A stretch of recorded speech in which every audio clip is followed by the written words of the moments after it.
በስመ አብ ወወልድ ወመንፈስ ቅዱስ አሃዱ አምላክ አሜን። ዘሃሎ ወይህሉ ዘመጻ ወካዕበ ይመጽእ ቅድመ ዓለም ዝነበረ ኣብ ማእኸል ዓለም ዝነብር እግዚአብሔር ኣምላኽና ነዛ ሰዓት እዚኣ ባሪኹ ቀዲሱ ስለ ዝሃበና ናብዛ ቅድስቲ ዕለት ንኽንበጽሕ እግዚአብሔር ኣምላኽ ስለ ዝፈቐደልና ክብሪ ምስጋና ኣምልኾ ውዳሴ ንስሙ ይኹን። ንስጋ ዕርገት ንቓል ርደት ዝኾነት ኣዴና ቅድስቲ ቅዱሳን ድንግል ማርያም ዝኸበረትን ዝተመስገነትን ትኹን። ኣብ ኩሉ ኩርናዓት ዓለም ኮንኩም ነዚ መንፈሳዊ ቻነል እዚ እትከታተሉ ደቂ ዓዶም ንቅዱሳን ስድራ ቤት እግዚአብሔር ኣምላኽ ሊቃውንቲ ቤተ ክርስቲያን በብማዕርጎም ኣቦታትና ካህናት ኣሕዋት ዲያቆናት መዘምራን መዘምራት ምእመናን ከምኡውን ከዋኽብቲ ቤተ ክርስቲያን ዝተሰመዩ ብንጽህና ባህሪ ንጹሓት ኢሉ ክርስቶስ ዝመስከረሎም ህፃናት ኩልኹም ዝዓበኹም ዝነኣስኩም ህዝቢ እግዚአብሔር ኣምላኽ ከመይ ኣለኹም ከመይ ትኾኑ? እግዚአብሔር ኣምላኽና ብኣንደበት ኩሎም ፍጥረታቱ ዝኸበረን ዝተመስገነን ይኹን። ወአልቦ ዘአርገ ውስተ ሰማይ ዘእንበለ ዘወረደ እምሰማይ ወልደ እጓለ እመሕያው ዘውእቱ ይነብር ውስተ ሰማይ። ብጀካ እቲ ካብ ሰማያት ዝወረደ ኣብ ሰማያት እውን ዘሎ ወልደ እጓለ እመሕያው ክርስቶስ እንተዘይኮይኑ ሓደ እኳ ንሰማይ ዝዓረገ የልዎን። ወንጌላ ዮሃንስ ምዕራፍ 3 ፍቕዲ 13 ወቕቲ ዘለናዮ ወቕቲ ከም ንፈልጦ ጾመ ናይ ግሃድ ሓሊፉ ዘበነ ኣስተርእዮ ዘበነ ምግላፅ ዘበነ መርአዊ እናበልና ነዚ ወቕቲ እዚ ወርሃ ጥሪ ሓሊፍና ከም ፈቓድ እግዚአብሔር ኣምላኽ ናብ ናይ ጾመ 40 ሰንበት ደሪስና ኣለና። ስለዚ እግዚአብሔር ኣምላኽ ኩሉ ብግዚኡ ገበሮ ኩሉ ከዓ ከም ፈቓዱ ኾነ ከም ዝብሎ ከም ፈቓድ እግዚአብሔር ኣምላኽ እቲ ዝሓለፈ ናይ ሓጎስን ናይ ደስታን ብስጋናን ብነብስናን እንሕገሰሉ ግዜ ሓሊፉ ሕጂ ከዓ ብነብስና እንቕደሰሉ ወርሓት እግዚአብሔር ኣምላኽ ኣዳሊልና ኣሎ ማለት እዩ። ስለዚ ቅድስቲ ቤተ ክርስቲያንና ናይ ምስጢር ሃብቲ ስለ ዝኾነት ቅድስቲ ቤተ ክርስቲያንና ናይ ስርዓት መሰረት ስለ ዝኾነት ቅድስቲ ቤተ ክርስቲያንና ከዓ ኩሉ ግዜ ልዕላዊት ስለ ዝኾነት እምበኣር እግዚአብሔር ኣምላኽና እዚ ዕለት እዚ ኣብፂሕና ኣሎ። ስለዚ እምበኣር እዛ ዕለት እዚኣ ሰንበት ኮይና ዘወረደ ተባሂላ ትፅዋዕ። እቲ ናይ ምስጢራት ሃብቲ ዝኾነ ናይ ዕንቂ ናይ ቤተ ክርስቲያንና ዝኾነ ቅዱስ ማህሌታይ ያሬድ ነዘን ናይ ኣፅዋማት ናይ ጾመ 40 ወቕቲ በብናተን ሳምንታት ሰይምዎን ማለት እዩ። እታ ቀዳመይቲ ሰንበት ዘወረደ ኢሉ ሰሚዋ ማለት እዩ። እታ ካልኣይቲ ከዓኒ ቅድስቲ ኢሉ ሰሚዋ ማለት እዩ። ስለዚ ብዛዕባ ዘወረደ ክብል ከሎ ብዛዕባ ምውራድ ብዛዕባ ሰብ ምዃን ናይ ጎይታ ኢየሱስ ክርስቶስ ክዛረብ ከሎ ዘወረደ ኢላ ተሰይማላ እሞ እዚኣ ቅበላ ተባሂሉ ይፅዋዕ ማለት እዩ። ቅበላ ማለት እንታይ ማለት እንተይልና ቅበላ ማለት ከም ተቀበለ ወይ ከዓኒ ተዳለወ ወይ ከዓ ዋዜማ ወይ ከዓ ምቕባል ማለት እዩ። ስለዚ እምበኣር እዚ ከዓ ሰሙነ ጾም ወይ ከዓ ናይ ሰሙነ ጾም ምቕባል ወይ ከዓ ንጾም ምቕባል ንጾም ከዓ ተዳሊኻ ምጽናሕ ማለት እዩ። ወወፃ ውስተ ቀበላ መርአዊ ከም ዝብል ወንጌለ ማቴዎስ 25 ማለት እዩ። ስለዚ እምበኣር ስድራ ቤት እግዚአብሔር ኣምላኽና እዛ ዓለት እዚኣ ንእግዚአብሔር ኣምላኽ ተዳሊና ከምቲ ሓደ ሰብ ንኣጋይሹ ቤቱ ከስቲሩ ወይ ከዓ ቤቱ ኣዳልዩ ኩሉ ነገር ኣዳልዩ ከም ዝቐርብ ንሕና ከዓኒ ነታ ቤት ተሰይማ ዘላ ልብና ኣንፂሕና ብንስሓ ሂወት ሓፂብና ናብዛ ዓብይ ጾም ንኣትወሉ ምድላዊ ማለት እዩ። ስለዚ እምበኣር ከም ፈቓድ እግዚአብሔር ኣምላኽ እዛ ዓለት እዚኣ ዘወረደ ተባሂላ ትፅዋዕ ማለት ማለት እዩ ስለዚ ነዘን ከም ፍቃድ እግዚአብሔር አምላኽ ትምህርትና ሕጽር ብዝበለ ነዘን 4 ደረጃ ርኢና ትምህርትና ክንዓጽዩና እቲ ቀዳማይ ዘወረደ ማለት እንታይ ማለት እዩ ይልማዚ እቲ ኻልኣይ ከዓ እቲ ዝወረደኸ መን እዩ ሳልሳይ ከዓ ንምንታይ ምኽንያት ይወሪዱ ኣብ መወዳእታ ራብዓይ ከዓኒ ነቲ ዝወረደ አምላኽ ብኸመይ ክንግዝኦ ዝብል ማለት እዩ ስለዚህ እምበር ከም ፍቃድ እግዚአብሔር አምላኽ እዚ ቅዱስ ኃይለ ቃል መበገስ ዝኾነና ከምቲ ኣቀዲምና ዝበልናዮ ወንጀለ ዮሐንስ ምዕራፍ 3 ፍቅዲ 13 ዘሎ ማለት እዩ እሱ ከዓ እንታይ ዝብል ብጀካ እቲ ካብ ሰማያት ዝወረደ ኢኑ ብጀካ እቲ ካብ ሰማያት ዝወረደ ናብ ሰማያት እውን ዘሎ ወልደ እጓል እምሕያው ክርስቶስ ሓደ እኳ ናብ ሰማያት ዝዓረገ የልዎን ይብል ማለት እዩ ስለዚህ ባስ ስድራ ቤት እግዚአብሔር አምላኽ ዘወረደ ማለት እንታይ ማለት እዩ ወይ ከዓ ካብ ሰማያት ዝወረደ እቲ ናብ ሰማያት ዝዓረገ ክብል ከሎ እቲ ዘወረደ ማለት እንታይ ማለት እንድሕርቲና ብሕጽር ዝበለ አገባብ ተሪእናዮ ዘወረደ ማለት ዘወረደ እምላእ ኢሉ ወይ ከዓኒ ካብ ላዕሊ እግዚአብሔር አምላኽ ወሪዱ ወይ ከዓኒ ሰብ ኮይኑ ወይ ከዓ ብምስጢረ ስጋዊ እግዚአብሔር አምላኽና ተሰገወ ወይ ከዓኒ ስጉው ኮነ ምስጢረ ስጋዊ ማለት እንታይ ተሰገወ ካብ ዝብል ግስ ዝወጽ ኮይኑ እንታይ ማለት እንድሕተይና እዚካ ሰብ ምዃን ስጋ ምልባስ ማለት እዩ እዚካ ጎይታና አምላኽና መድኃኒትና ኢየሱስ ክርስቶስ ካብ ኣዴና ቅድስተ ቅዱሳን ድንግል ማርያም ካብ ስጋ ካብ ነፍሳ ነፍሲ ወሲዱ ማለት እዩ እንታይ ኮነ ኢሉ ፍጹም አምላኽን ፍጹም ሰብን ኮነ ካብ ሰማያት ወረደ እግዚአብሔር አምላኽ ተገልጸ እግዚአብሔር አምላኽ ተረአየ እግዚአብሔር አምላኽ አካል ከም ዘለዎ ከዓ እግዚአብሔር አምላኽ እንታይ ገበረ ተገልጸ ይብል ማለት እዩ ስለዚህ እምበር ዘወረደ ማለት እንታይ እግዚአብሔር አምላኽ ካብ ሰማያት ዝወረደ ማለት እዩ ስለዚ መን ይወሪዱ ንዝበልናኻ ከም ዝበልናዮ እቲ አካላዊ ቃል ኢየሱስ ክርስቶስ ማለት እዩ ወይ ከዓ እግዚአብሔር ወልድ ተባሂሉ ካብቶም ሰለስተ ቅዱስ ዝበሃሉ እግዚአብሔር አብ እግዚአብሔር ወልድ እግዚአብሔር መንፈስ ቅዱስ እግዚአብሔር ወልድ አካላዊ ቃል እግዚአብሔር ወልድ ቃል ብቅድሙ ነበረ እቲ ቃል ከዓ አብ አምላኽ ነበረ እቲ ቃል እውን ባዕሉ አምላኽ ነበረ ንሱ ከዓኒ አባና ሓደረ ወይ ከዓ ቃል ስጋ ኮነ ጸጋን ሓቅን መልእዎ ከዓ አባና ሓደረ ዝተባሃለ ማለት እዩ ስለዚህ እቲ አካላዊ ቃል ካብቶም ሰለስተ አካላት ናይ ስላሴ ሓደ እግዚአብሔር አካል ወይ ከዓ ስላሴ በአካላት ሰለስተ ኢና ብስም ብግብሪ በአካል ሰለስተ ከም ዝብሎም ብባህሪ ብቅድስና ከም ዝብሎም ካብ እግዚአብሔር አቦን ካብ ናይ ባህሩ ህይወቱ እግዚአብሔር መንፈስ ቅዱስን ከይተፈለየ ጎይታ ኢየሱስ ክርስቶስ አካላዊ ቃል ኢየሱስ ክርስቶስ ወረደ ተወልደ ተገልጸ ዝብል ምስጢር ማለት እዩ እዚ ቅዱሳን አቦታትና ናይ ቤተ ክርስቲያንና ሊቅ ዝኾነ ቅዱስ አቦ አውሊዲስ ዝተባሃለ ኣብ ሃይማኖት አበው 39:8 ወልድህ ቃሎሙ ለአብ ወለመንፈስ ቅዱስ ይብል ማለት እግዚአብሔር ወልድ ንእግዚአብሔር አብን ንእግዚአብሔር መንፈስ ቅዱስን ቃሎም ይብል ማለት እዩ ከምቲ አብ ልቦም ወልድ ቃለ መንፈስ ቅዱስ እስትፋሰን ከም ዝብሎ እግዚአብሔር ወልድ እምበር ብፍሉይ አካሉ ካብ ኣዴና ቅድስተ ቅዱሳን ድንግል ማርያም ተወሊዱ እዚ ከዓ ነመኒ ንአብን ንመንፈስ ቅዱስን ናይ ባህሪ ቃሎም ስለዝኾነ ማለት ስለዚህ እምበር እቲ ዝወረደ መን ዝብል ጎይታ ኢየሱስ ክርስቶስ እግዚአብሔር አምላኽ ብነቢያት ገሩ ዝተነበዮ አቦታት ምሳሌ ገሩ ዝመፀ እግዚአብሔር አምላኽና እንታይ ገበረ ይብል ማለት እዩ ንሱ ካብ ሰማያት ወረደ ንሱ ከም ሰብ ትሕት በለ ይብለና ማለት እዩ ስለዚህ እምበር ስድራ ቤት እግዚአብሔር አምላኽና እዚ ዕለት እዚ እምበር እንታይ እዩ ቅዱስ ቤተ ክርስቲያንና ቅዱስ ያሬድ ከም ዝሰርዑ እምበር እንታይ ዘወረደ ክንብል ከለና እግዚአብሔር ወልድ ፍሉይ አካሉ ብፍሉይ አካሉ ኣብ ማህፀን ድንግል ሓዲሩ ዝተወልደ ኢየሱስ ክርስቶስ እቲ ብባህሪኡ አምላኽ ዝኾነ እቲ ንድሕነት አቦና አዳምን ደቁን ዝመፀ ንሱ ካብ ሰማያት ወረደ ይብል ማለት እዩ ሐዋርያ ቅዱስ ጳውሎስ ነዚ ክገልጾ ከሎ ኣብ ኤፌሶን ምዕራፍ 4:9 ዓረገ ክንብል ከለና ካብ ላዕሊ ናብ ታሕቲ ናብ ማዓሙቕ ምድሪ ምውራዱ ዘርኢ ኢልዎ ማለት እዩ ዘርዳ እምበር ካልእ ዝሓዘ ነገር ኣይኮነን ኢልዎ ስለዚ እግዚአብሔር አምላኽ እምበር እቲ ናብ ሰማያት ዝዓረገ ክንብል ከለና እንታይ እዩ እግዚአብሔር አምላኽ ናብ ምድሪ ወሪዱ ከም ዝነበረ ዘረድእ ምስጢር ስድራቤት እግዚአብሔር አምላኽና ስለዚህ እምበር እዚ ዕለት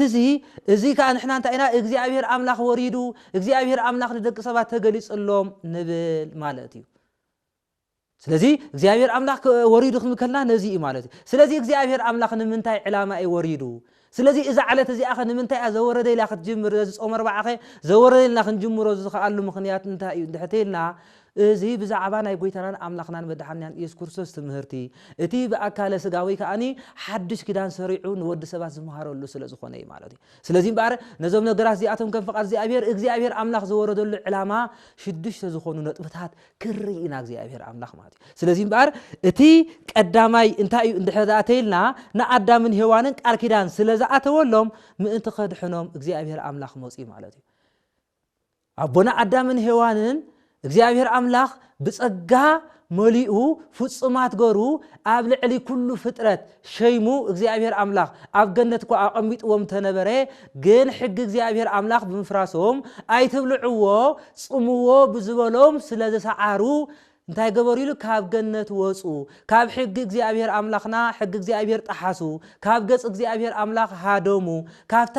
ቅድስቲ ዝኾነት ገነት ካብታ ምድረ ገነት ካ እንታይ ገበሩ ወፁ ይብለና ማለት እዩ በዚ ምኽንያት ግን እግዚአብሔር አምላኽ ኩሉ ግዜ በአንጻር ፍርዱ ፈታሕነቱ ምሕረቱ ዓብይ ብምባል ናብ እግዚአብሔር አምላኽ ስለ ዝጸለዩ ሱባኤ ስለ ዝኣተው ንእግዚአብሔር አምላኽ ስለ ዝለመኑ ከዓ እግዚአብሔር አምላኽ ኩሉ ግዜ በባህሪኡ መሓረ አምላኽ ይሞ በባህሪኡ ይቅረ ዝብል አምላኽ ይሞ ቃል ኪዳን ኣተወሎም ስለዚህ እግዚአብሔር አምላኽ ከም ዝውለድ ነቢያት ተነበዩ አቦታትና ብምሳሌ ገሮም ንእግዚአብሔር ወልድ ኢየሱስ ክርስቶስ ብምሳሌ ተዛረውሉ ተናገሩሉ ማለት በዚ ከኣኒ እግዚአብሔር አምላኽ ቃል ኪዳን ኣትየሎ ማለት ስለዚህ በሐሙሽተ መዓልትን ፈረቃን ወይ በሐሙሽተ ሽሕን 500 ዘበን ምስተፈጸመ ኻጓልጓልካ ተወሊደ ከድሕነካኤ ስለዚህ ወለው በዚ ምኽንያት እዚ እምበር ነዚ ንኽፍጽም ኢሉ እግዚአብሔር ወልድ ኢየሱስ ክርስቶስ ናብዚ ምድሪ እዚ ወረደ ይብለና ማለት እዩ ናብዚ ምድሪ እዚ እግዚአብሔር አምላኽና ወረደ ይብል እዚያ መጽሐፈ ቀሌምጤስ ምዕራፍ 13 ዘሎ እግዚአብሔር አምላኽ ከም ዝኣተወሎን ቃል ኪዳን ንርኢ ማለት እዩ ስለዚህ እግዚአብሔር እምበር ካብ ቀደማት ሒዙውን ሐዋርያ ቅዱስ ጳውሎስ ብዛዕባ ናይ እግዚአብሔር ምሕረት ብዛዕባ ናይ እግዚአብሔር አምላኽ ቸርነት ክዛረብ ከሎ ከምዚ ይብል ኣብ ቀዳማይ ተሰሎንቄ ምዕራፍ 5 ፍቅዲ 9 ዘሎ ከምዚ ይብል ከመይ አምላኽ ብጎይታ ኢየሱስ ክርስቶስ ምድሓን ከረክብ እምበር ንቁጣዓ ኣይመደበናን ይብል ከመይ አምላኽ بإيسوس كريستوس أملاخنا محرت من أنت خلنا نركب نبر نقطع إخزيابير أملاخ هاي مدبنان إخزيابير أملاخ بمسلم بملك عنقر فطيرو إخزيابير مسؤهيا وان كنا نخلنا برد أفترنا إخزيابير أملاخ نديابلس هاي كنا نفتيرنا تايدا نحقو ناتو حريات مرسات نبرت قرص لز فترنا بعتاي نمد حد أمبر نقطع إخزيابير أملاخ سلزي مدبنا يبن مالتي سلزي إخزيابير أملاخ بهاري محارس لزخونه نبونا أدام كدحنا ورده يبل مالتي نبونا أدام كدحنا ورده إذا سلزخونه خا كم تأجلاتي أم على أربعة هواي قدس بقولس ندجنا تايد له ملء الزمن مستفد سمخا نتي كاب سبيتي زتولد يسوع كريستوس كاب سبيتي توليدو نتي أفتحت حجز نبرة ودسب نعقو نمدحان ورده مثل ولدنت هواي يبلنا مالتي سلازي እግዚአብሔር አምላኽ ምባር ነዚ መውራድ ነቦና አዳም ንኸድሕን ንደቁ ንኸድሕን ብድሕሪ ዝመፀውን ኩሉ ፍጥረቱ ተጻሊኡ ዝነበረ እግዚአብሔር ሙስኡ ኸዓርቕ ናብዚ ምድሪ እዚ ወረደ ይብለና ማለት እዩ ስለዚህ ምባር እቲ ኻላይካ እንታይ እንድሕተይልናዮ እቲ ኻላይ እግዚአብሔር አምላኽ ናብዚ መውራዱ ኸኣኒ ፍጹም ፍቕሩ ምእንቲ ኸሪአና ማለት እዩ እግዚአብሔር አምላኽ በባህሪኡ ፍጹም ፍቅር ከም ዘለዎ በባህሪኡ ፍቅር ከም ዝኾነ በባህሪኡ መሐሪ ከም ዝኾነ በባህሪኡ ይቅረብ ሃሉ ከም ዝኾነ በባህሪኡን በጃ ሓላፊ ከም ምዃኑ ንኸርኢሉ እግዚአብሔር አምላኽ ከናብዚ ምድሪ እዚ ወረደ ይብል ማለት ስለዚ ኣብ መወዳእታ ኩሉ ኣማሊኡ ብመልክዑን ምስሉን ንዝፈጠሮ ሰብ ፍጹም ፍቅሪ ብግሁት ንምርኣይ እግዚአብሔር ሰብ ኮይኑ ወረደ ይብለና ማለት እዩ ስድራ ቤት እግዚአብሔር አምላኽ ልብ ንበል እግዚአብሔር አምላኽ ናዕና አቀዲሙ كل فترات فطيرو بعلته سنبت شمونته فترات فطيرو بعلته سوني طفر حدا فترات فطيرو بعلته سولس كا اصوات فطيرو بعلته ربعون برهاناويان بناي برهان فطيرو بعلته حمصون اب بحر زنور فترات فطيرو بعلته عربي انسسا زيبتن انسسا زغدامن فطيرو اموداتا نز كله اداليو بملكعون بمسلو نزم كلهم فترات نخجز نبونا ادم فطيرو معناته كابزي زعب فقري كابزي زعب يلن እግዚአብሔር አምላክ በባህሪው ፍቅር ስለዝኾነ እግዚአብሔር አምላክ ነዛ ዓለም ዚ አኻብዘይ ምንባርና ምባራም ጽዋ እግዚአብሔር ፍቅሩ በባህሪው ፍቅር ስለዝኾነ በመልክዑ በምስሉን ጎሩ በጽባቄ እግዚአብሔር በመልክዕ እግዚአብሔር በምሕረት እግዚአብሔር ወድ ሰብ ተፈጢሩ ማለት እዩ ስለዚህ ስድራ ቤት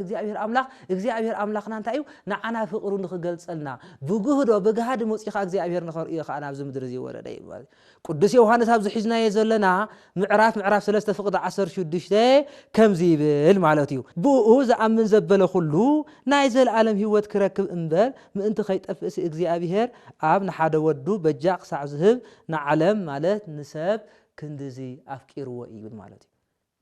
ومتى ولده واحد يلو مات مخنياتو كما يبوء زعمن زبله كله بهوت من انت خنبر بهوت من انت خنبر مبر كيطفسي املاح እግዚአብሔር አብ ነታ ሓደ ቦይኑ ዝኾነ ወዱ በጃ ክሳዕ ዝህብ ንዓለም ክንድዚ ኣፍቀራዩ ማለት እዩ ነታ ሓደ ወዱ በጃ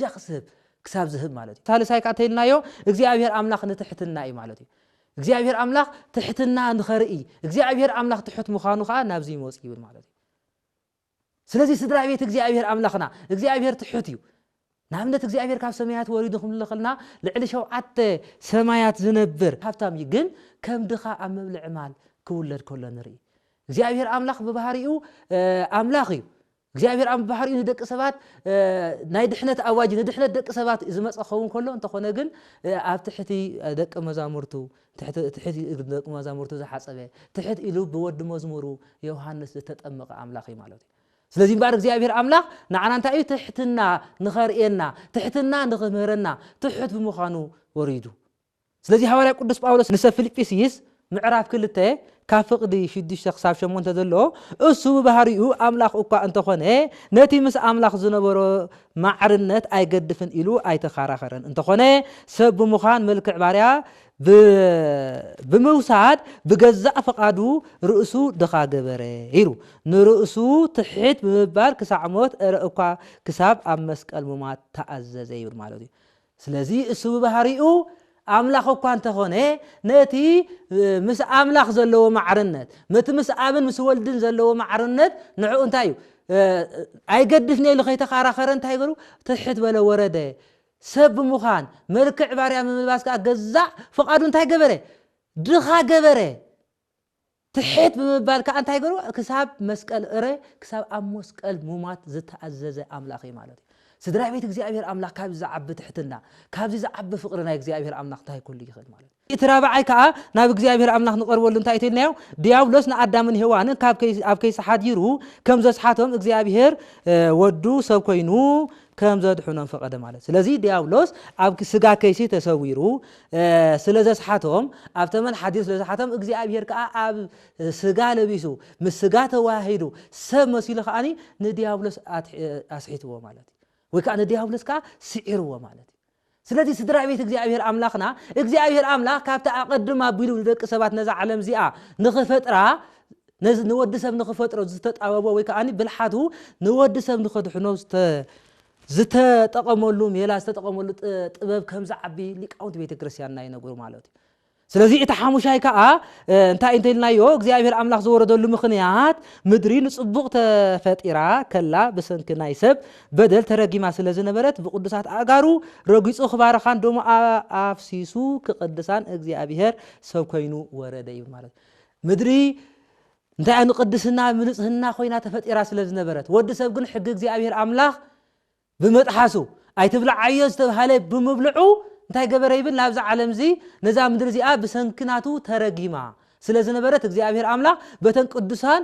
አጋሩ ገሩ خبارخا بدومو حاسيبو خا كقدسا እግዚአብሔር አምላክና ናብዝ ምድር ዚ ወሪድ ማለት نحنا بدم مدري بدم እግዚአብሔር ያተቀድሳ مدري بأجار እግዚአብሔር 3 ዓመት 3 ወርሕን ትምርተ ወንጀል ብምስባኽ ነዘ 30 ዓመት ተጠቂም ለን ዝነበረ እግዚአብሔር አምላክ ንምድሪ ባሪኽዋ ቀዲስዋ ማለት እዩ ስለዚህ ዝራ እግዚአብሔር አምላክ ነዚ ስለ ወረደ ክንፈልጦ ይግባአና ኣብ እግዚአብሔር ዝባረኻ ኣብ እግዚአብሔር ዝረገጻ መሬት እና ነበርና ካብ እግዚአብሔር አምላክ ተወጻና ግን ወይለና ማለት እዩ ስለዚህ እቲ ናይ መወዳእታ እንታይ እዚ ከዓ ኣብ ኡርዘ ፍጥረት ምዕራፍ 3:17 ነቦና ኣዳም ታይልሉ ብሰንክኻ ወይ ከዓ ብዛዕባኻ ምድሪ ርክስቲ ትኹን ወይ ከዓኒ ርግምቲ ትኹን ኢልዎ ስለ ዝበለ ንዓኣ ንቅድስ ከም ዝመፀ ይነግረና እቲ ሻድሻይ ከዓ ሰብ ኣምላኽ ከም ዘለኳ እንተኣመነ ረቂቕ መንፈስ እንዳኣምበር ኣካል ከም ዘለዎ ስለ ዘይኣምን ኣካላዊ ምዃኑ ንኸረድእ ምስ እግዚአብሔር ኣምላኽ እምበር ሰብ ኣምላኽ ከም ዘሎ ይኣምን እዩ እንተኾነ ግን ኣምላኽ ረቂቕን መንፈሳዊ እንዳኣምበር ኣካላዊ ከም ዝኾነ ስለ ዘይፈልጥ እቲ ሓደ ኣካል እግዚአብሔር ወልዲ ከዓ ኣካላዊ ቃል ወልዲ ቃል ስጋ ኾነ ወይ ከዓኒ ካብ እግዚአብሔር ኣቡኡ ማዕርነት ከይተፈለየ እንታይ ገበረ ኣብዚ ምድሪ እዚ ወሪዱ ኣካል ከም ዘለዎ ዘርአየና እዩ ማለት እዩ ስለዚህ እግዚአብሔር ኣምላኽ ኣካል ከም ዘለዎ ስለ ዘርአየና በዚ ከዓኒ እግዚአብሔር ኣምላኽ ነዚ ወሪዱ ስለዚህ እምበር መወዳእታ እዚ ንኣትዎ ዘለና ጾም ዓብይ ጾም እዩ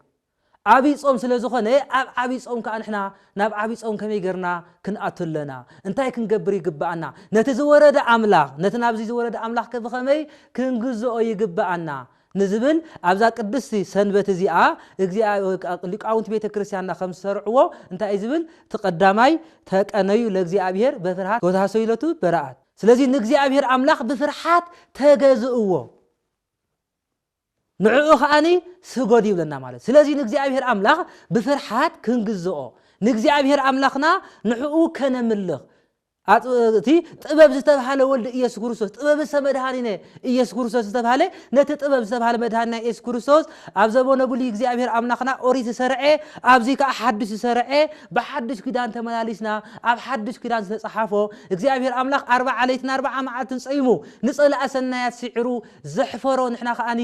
ብምጻም ንጸላእ ንእግዚአብሔር ኣምላኽ ክንግዝኦ ከም ዘለና ማለት እዩ ስለዚህ ንእግዚአብሔር ኣምላኽና ብምንታይ ብፍርሃት ተገዝእዎ ንሱ ከይቁጣዓኩም ከዓ ንዕኡ እንታይ ገሩ ተገዝእዎ ንዕኡ ከዓ ብፍርሃት ስገድሉ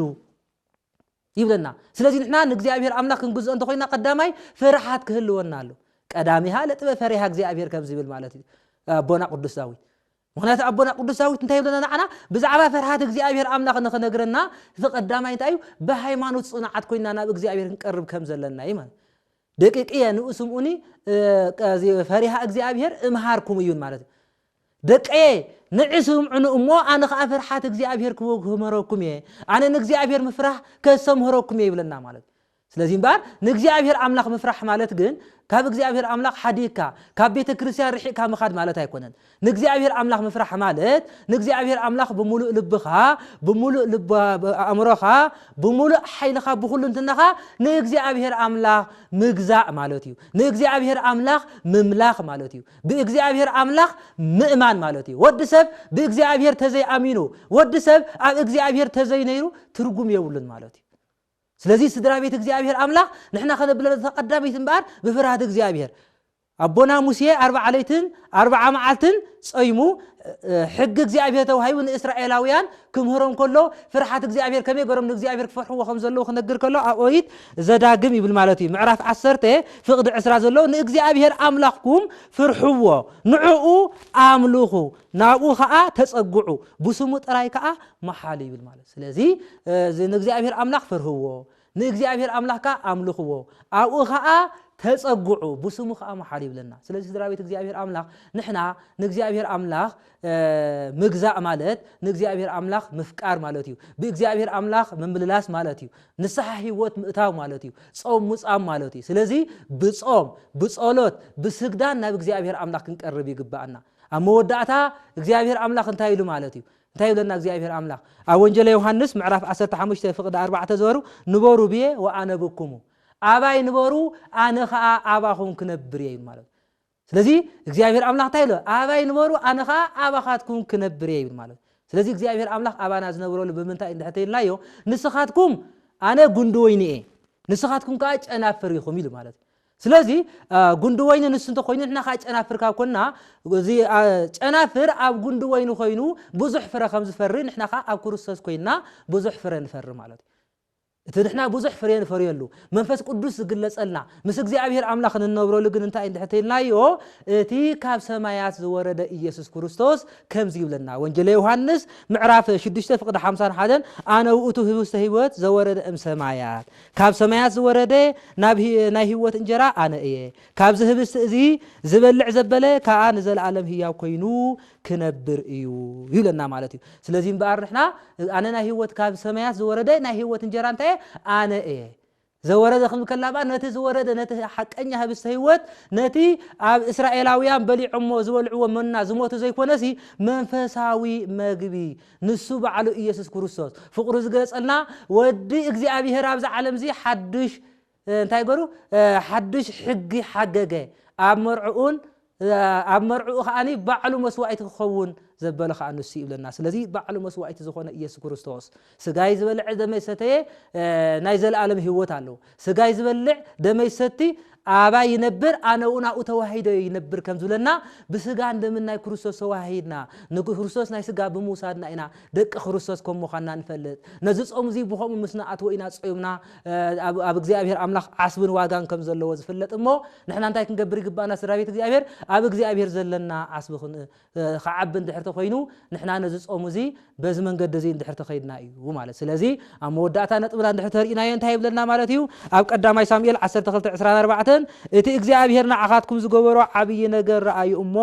ንዕኡ ጥራይ ፍርሑ ብሙሉእ ልብኩም አሚንኩም ድማ አገልግልዎ ይብል ስለዚህ እቲ እግዚአብሔር አምላክ ዝገበረኩም ዓብይ ነገር ረአዩ እግዚአብሔር አምላክ ዘሃበኩም በጃ ተበጃውነት ረአዩሞ ንዕኡ ታይግበርዎ ንዕኡ አፈርሕዎሞ ብሙሉእ ልብኩም አገልግልዎ ይብለና ስድራቤት እግዚአብሔር አምላክ ንእግዚአብሔር ዲና ነገርግል ዘለናሲ ወይ ከአኒ ነገዛ ፈቃድና ኢና ነገርግል ዘለና ንእግዚአብሔርና ንግዝኦ ዘለናስ ወይ ከአኒ ዲያብሎስና ንግዝኦ ዘለና ንጾም ዘለና ወይ ከአኒ ካብ እኽለማይ ተኸልኪልና ድና ነብ ዘለናሲ ካብ ቂምን ካብ በቀልን ወይ ከአኒ ካብ ኩሉ ጾይምና ንርከብ ዘለና እንታይ ክንገብር ይግባአና ንእግዚአብሔር አምላክ በፍርሃት ክንግዝኦ ይግባአና እዩ እቲ ናይ መወዳእታ ንእግዚአብሔር አምላክ ንግዝአሉ ባርታ አይተልናዮ ንእግዚአብሔር አምላክ ክንእዘዞ ይግባእ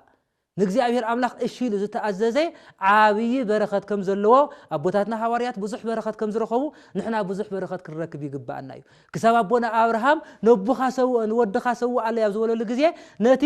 ሓደ ወዱ ይሰው ኢሉ ማለት ስለዚህ ንሕና ኸ ንዕኡ ንኽስዎ ያቅሪቡሉ እንተኾነ ግን እግዚአብሔር አምላክ በጅኡ ዝኸውን መስዋዕት ሂቡሞ በጃናይ ኩላትና ዝኾነ መስዋዕቲ እቲ ናይ ዓለም ኃጢአት ዘርሓቀ እቲ ካብ ሰማያት ዝወረደ ኢየሱስ ክርስቶስ ይሞ ንኢየሱስ ክርስቶስ አምላክና ንዕኡ ኸነምልኽ ንዕኡ ኽንሰግድ ንዕኡ ኽንፈርሕ ይግባአና እዩ ጾምና ኸአኒ بسلام جميرو بسلام انت خفصملنا ናይ እግዚአብሔር አምላክ ቅዱስ ፈቃዱ ይኹነልና እግዚአብሔር አምላክና ስለንውስ ጸልዩ ይብላብዚ ማለት እዩ ጾም ህርቃን ተባሃለ ብዛዕባ ንጉስ ከም ጸልዩ ንጉስ ከይተረፈ አዋጅ ክገብር ያ ቅዱስ ቤተ ክርስቲያንና ትነግርሞ ነዚ ትምህርት እዚ ኣብ ልብና ምእንቲ ክሓድር እግዚአብሔር አምላክና 30 300 ፍረኸፍር ናይ እግዚአብሔር አምላክ ቅዱስ ፈቃዱ ይኹነልና ወአልቦ ዘአርገ ውስተ ሰማያት ዘእንበለ ዘወረደ ሰማይ ወልደ እጓለ እምሕያው ዘውእቱ ይነብር ውስተ ሰማይ بجكا اتخاف سمايات زورده اب سمايات ونزلو ولد اغوال مهيا كريستوس حدقا ناب سمايات زعرجه يلون وسبحات لእግዚአብሔር ልዑል ወለ ወላዲቱ ድንግል ወለ መስቀሉ ክቡር ይተአኮት ወይ ሰባ ስሙ ለእግዚአብሔር ወትረ በኩሉ ጊዜ ወበኩሉ ሰዓት